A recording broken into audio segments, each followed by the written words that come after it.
இனிய பிறந்த நாள் நல்வாழ்த்துக்கள் மை டியர் தல.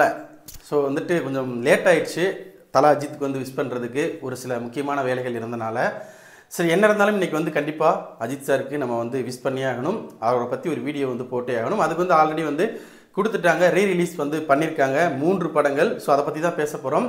ஒன்று பார்த்தீங்க அப்படின்னா தீனா, ரெண்டாவது பில்லா. இந்த 2 படமும் தமிழ்நாட்டில் ரிலீஸ் பண்ணியிருக்காங்க. மங்காத்தா படம் மட்டும் ஓவர்சீஸில் வந்து ரிலீஸ் பண்ணியிருக்காங்க.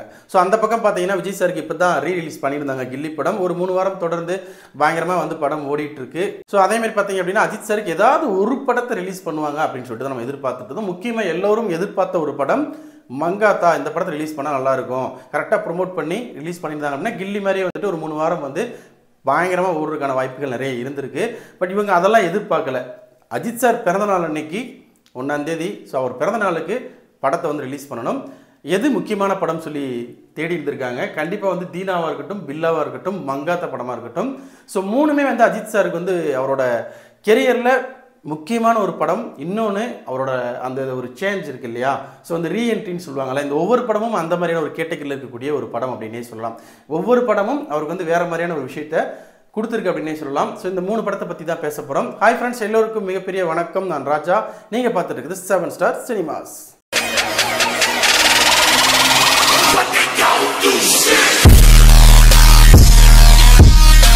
ஃபர்ஸ்ட் பார்த்தீங்க அப்படின்னா தீனா. ஸோ இந்த படம் பார்த்தீங்க அப்படின்னா அஜித் சார் வந்து அமர்க்களம் அப்படின்னு சொல்லிட்டு ஒரு படத்துலேயே ஒரு சூப்பரான ஒரு லவ் அண்ட் ஒரு ஆக்ஷன் படம். அது ஒரு நல்ல ஒரு தாதா, ஒரு வில்லன் இல்லை ஒரு ரவுடி, அந்த மாதிரியான ஒரு லுக்கில் வந்து செம்மையாக வந்து பெர்ஃபார்ம் பண்ணியிருப்பார். படமும் தாறு மாதிரி ஹிட்டாக இருந்துச்சு.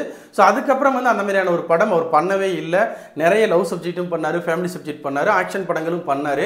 பட் பியூர்லி வந்துட்டு ஒரு ரவுடியாக, ஒரு கேங்ஸ்டராக வந்துட்டு அதுக்கப்புறம் ரீஎன்ட்ரி கொடுத்த ஒரு படம் தான் தீனா. ஸோ தீனா படம் ஒரு சாதாரண ஒரு ரவுடி படம், ஒரு கேங்ஸ்டர் படம் அப்படின்றத தாண்டி அதுக்குள்ளே ஃபேமிலி இருக்கும், லவ் இருக்கும், காமெடி இருக்கும், எல்லாமே இருக்கும். முக்கியமாக இந்த படத்தில் அவருக்கு தலை அப்படின்ற ஒரு பேரை வந்து ஏஎம்எஸ் வந்து வாங்கி கொடுத்தாரு அப்படின்னே சொல்லலாம்.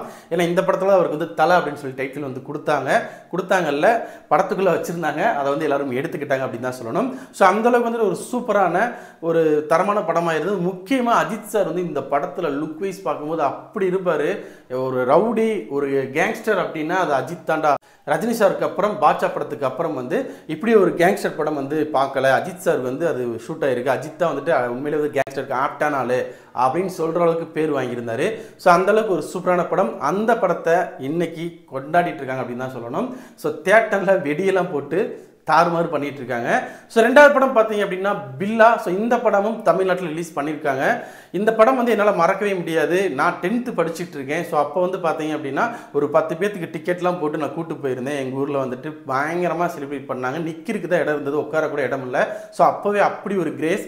ஸோ வந்து அதுக்கு முன்னாடி படங்கள் சரியாக போகாத ஒரு டைம் 2004, 2005 அந்த டைமில் பார்த்தீங்க அப்படின்னா ரஜினி சாராக இருக்கட்டும், விஜய் சாராக இருக்கட்டும் பயங்கர பீக்கில் போயிட்டு இருக்காங்க. அஜித் சாருக்கு தொடர்ந்து படங்கள் வந்து தோல்வி படமாக வந்து அமைஞ்சிட்ருக்கு. அப்படி இருக்கக்கூடிய ஒரு சுச்சுவேஷனில் பில்லா அப்படின்னு சொல்லி ஒரு படத்தை இறக்குறாங்க.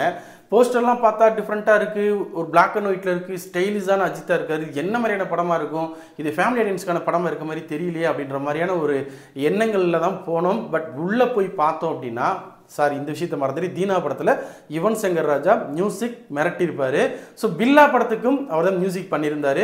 விஷ்ணுவர்தன் டைரக்ஷனில் பண்ணியிருக்கோம். சரி, ஓகே, புது டைரக்டராக இருக்காரு, ஆல்ரெடி ஒரு படம் கொடுத்துருக்காரு, என்னதான் இருக்குது, என்ன இருந்தாலும் அது அஜித் சார் படம் இல்லையா அப்படின்னு சொல்லிட்டு தான் போய் பார்த்தோம். போய் பார்த்தா உண்மையிலே இது அஜித் சார் படம் தானா அப்படின்ற மாதிரி ஒரு கேள்வி. முக்கியமாக இது தமிழ் படம் தானா அப்படின்ற மாதிரி ஒரு கேள்வி. முக்கியமாக ஒரு மிகப்பெரிய ஒரு ஹீரோவுக்கு படம் ஸ்டார்ட் ஆகி ஒரு 15-20 நிமிஷம் டயலாக்கே இல்லாமல் வெறும் ஸ்டில்லாக தான் இருக்கும். அங்கங்கே வந்து மாண்டேஜாக எடுத்திருப்பாங்க. அப்படி ஒரு லுக்கில், அப்படி ஒரு ஹேண்ட்ஸமான ஒரு லுக்கில் இருப்பார், ஸ்டைலிஷாக இருப்பார். செம்மையான ஒரு படமாக வந்து கொடுத்துருந்தாங்க. முக்கியமாக இந்த படத்தோட பேக்ரவுண்ட் மியூசிக். ஸோ டைட்டில் காலில் இருந்தே அந்த மியூசிக் வந்து ஸ்டார்ட் ஆயிரும். மிரட்டி எடுத்துட்டாங்க. நான் தான் பார்த்துட்டு இருந்தேன், என்னமோ பண்ணியிருக்காங்கடா அப்படின்ற மாதிரி தான். ஆல்ரெடி பில்லா அந்த படத்தை வந்து ரஜினி சார் நடிச்சிருக்காரு, அதை பார்த்துருக்கோம். அப்படி இருந்தும் புதுசாக பார்க்குற மாதிரி இருந்தது. முக்கியமாக நயன்தாராவுக்கு இந்த படம் ஒரு மிகப்பெரிய ரீஎன்ட்ரி படமாக இருந்துச்சு. அதுவும் மறக்க முடியாத ஒரு உண்மை. ஸோ வந்து பில்லா படத்தை பொறுத்த வரைக்கும் இன்றைக்கும் அஜித் சாருக்கு அதே மாதிரி ஒரு படம் திருப்பி அமையுமான்னு கேட்டால் ஒரு மிகப்பெரிய டவுட் தான். அந்த மாதிரியான ஒரு படமாக கொடுத்துருந்தாங்க. மறுபடியும் பில்லா 2 எடுத்திருந்தாலும் பில்லாவுக்கு இருந்த அந்த ஒரு கிரேஸ் வந்து பில்லா 2க்கு கொஞ்சம் கம்மியாக, பில்லா 2க்கு வந்து கொஞ்சம் கம்மியாக தான் இருந்தது. அதாவது கிரேஸ் இருந்தது, மிகப்பெரிய ஓப்பனிங் இருந்தது, மிகப்பெரிய லெவலில் ரிலீஸ் பண்ணியிருந்தாங்க. பட் வந்துட்டு பில்லா அளவுக்கு அந்த படம் வந்து சரியாக போகலை. ஸோ மூணாவது பார்த்தீங்க அப்படின்னா நம்ம அஜித் சாரோட 50வது படம் மங்காத்தா, வெங்கட் பிரபு டைரக்ஷனில். இதுலேயும் யுவன் சங்கர் ராஜா அவர் தான் வந்து மியூசிக் பண்ணியிருந்தாரு. ஸோ வந்து இதில் தமிழ்நிலையில் பார்த்துருப்பீங்க, இந்த 3 படத்துக்கும் உள்ள ஒரு ஒற்றுமை என்ன அப்படின்னு, அது இதுதான். யுவன் சங்கர் ராஜா மியூசிக் பண்ணியிருக்காரு. இன்னொரு மேட்டர் இருக்குது, அது கடைசியாக வந்து பேசுவோம். மங்காத்தா இந்த படம் பொறுத்த வரைக்கும் அஜித் சார் வாலி படத்துக்கு அப்புறம், வரலாறு படத்துக்கு அப்புறம் ஒரு மாசான தரமான ஒரு வில்லன் ரோல் தரமாக பிரித்து மேய்ஞ்சிருப்பாரு. அப்படி ஒரு கேரக்டர் வந்து எடுத்து பண்ணியிருந்தாரு. இது வரைக்கும் பார்க்காத ஒரு அஜித்தை பார்த்தோம். முக்கியமாக சால்ட் அண்ட் பெப்பர் லுக் அப்படின்ற ஒரு விஷயத்தை வந்து அந்த படத்தில் தான் அறிமுகப்படுத்தினாங்க. அதேமாதிரி பார்த்தீங்க அப்படின்னா டீசர், டைட்டில் டீசர் விடுறாங்க இல்லையா, இதெல்லாம் வந்துட்டு அப்போவே வந்து அஜித் சார் பண்ணிட்டு போயிட்டாரு. ஸோ அந்த மாதிரி ஒரு சூப்பரான ஒரு படமாக வந்து கொடுத்துருந்தாங்க. அந்த படத்தில் வந்துட்டு அஜித் சார் வந்து மிரட்டி எடுத்துட்டாரு. மியூசிக்காக இருக்கட்டும் எல்லாமே, இந்த படத்தை வந்து எத்தனை டைம் பார்த்தாலும் சலிக்கவே சலிக்காது. முக்கியமாக கிளைமேக்ஸில் வந்து ஒரு விஷயம் நடக்கும். ஸோ அதுவும் பிரம்மாண்டமாக இருந்துச்சு அப்படின்னே சொல்லலாம். ஸோ இந்த படம் ஓவர்சீஸில் ரிலீஸ் ஆயிருக்கு. ஸோ இந்த 3 படமும் அஜித் சாரோட கெரியரில் மறக்க முடியாத ஒரு படம். கரெக்டாக அவரோட பிறந்த நாளுக்கு ரிலீஸ் பண்ணது அவருக்கு கொடுத்த மிகப்பெரிய ஒரு கிஃப்ட் தான். இதை தாண்டி அவருக்கு ஒரு மிகப்பெரிய ஒரு கிஃப்ட்டை அவரோட காதல் மனைவி சாலினி மேம் வந்து வாங்கி கொடுத்துருக்காங்க. பைக் வந்து ஒரு 35 லட்சம் சொல்கிறாங்க. ஸோ அவருக்கு பிடிச்ச ஒரு விஷயம் பைக்கு, அதை புரிஞ்சுக்கிட்டு அவங்க வந்து வாங்கி கொடுத்துருந்தாங்க. ஸோ இந்த பிறந்த நாள் அஜித் சாருக்கு ஒரு சிறப்பான பிறந்த நாளாக இருக்குது. இப்போ உங்ககிட்ட ஒரு கேள்வி கேட்க போகிறேன். அஜித் சாரோட 53வது படம் என்ன படம்? அந்த படத்தில் ஹீரோயின் யார்?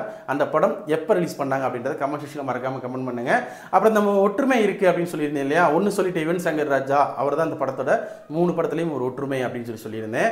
இதை தாண்டி என்ன ஒற்றுமைனா 3 படத்துலையும் அஜித் சார் கெட்டவன். இதுதான், என்னை திட்டாதீங்க, இது ஒரு பெரிய விஷயமாடா அப்படின்னு சொல்லக்கூடாது. ஸோ ஏதாவது ஒரு கியூரியாசிட்டி கொடுக்கணும் இல்லையா, அதுக்காக சொல்கிறேன். ஆனால் உண்மை தானே, தீனா படமாக இருக்கட்டும் அதுலேயும் ஒரு கெட்டவன் ரவுடி அப்படின்ற மாதிரி தான் இருப்பார். ஒரு ஸ்டேஜுக்கு மேலே தான் மாறுவார். அதேமாதிரி மாறி இருக்கலாம் மாட்டார். தன்னோட காதலியோட குடும்பத்தை காப்பாற்றுறதுக்காக அண்ணனை வந்து அண்ணங்கிட்ட சண்டை போடுவார்னு வச்சுக்கலாமே. ஸோ அவர் வந்து கடைசி வரைக்கும் ரவுடியாக தான் இருந்திருப்பார். ரெண்டாவது பில்லா தெரியும், கெட்டவனாகவே இருந்து இறந்துருவார். அப்புறம் ஒரு நல்லவர் வந்து உள்ள வருவார். ஃபைனலி மங்காத்தா சொல்ல வேண்டியது இல்லை, கடைசி வரைக்கும் இப்போ வரைக்கும் விநாயக் மகாதேவ் வந்து கெட்டவன் தான். ஸோ 3க்கும் இந்த ஒரு ஒற்றுமையும் இருக்குது. இதைத்தான் நான் சொல்ல வந்தேன். யாரும் வந்து கமெண்ட் செக்ஷனில் கழுவி ஊற்றிடாதீங்க.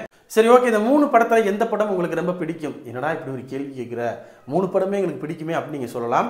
இருந்தாலும் 3 படம் பிடிச்சிருந்தாலும் கூட 3ல் உங்களுக்கு ரொம்ப ரொம்ப பிடிச்ச படம் எது அப்படின்றதையும் கமெண்ட் செக்ஷனில் மறக்காமல் கமெண்ட் பண்ணுங்கள். நம்ம சேனலில் போகிற வீடியோஸ் பிடிச்சிருந்தா லைக் பண்ணுங்கள், கமெண்ட் பண்ணுங்கள், ஷேர் பண்ணுங்கள். அப்படியே நம்ம சேனலை கொஞ்சம் சப்ஸ்கிரைப் பண்ணி சப்போர்ட் பண்ணுங்கள். சரியா? தயவு செஞ்சு அதை பண்ணுங்கள். அப்போ தான் வீடியோ போடுறதுக்கு கொஞ்சம் மோட்டிவேஷனாக இருக்கும். Thank you friends.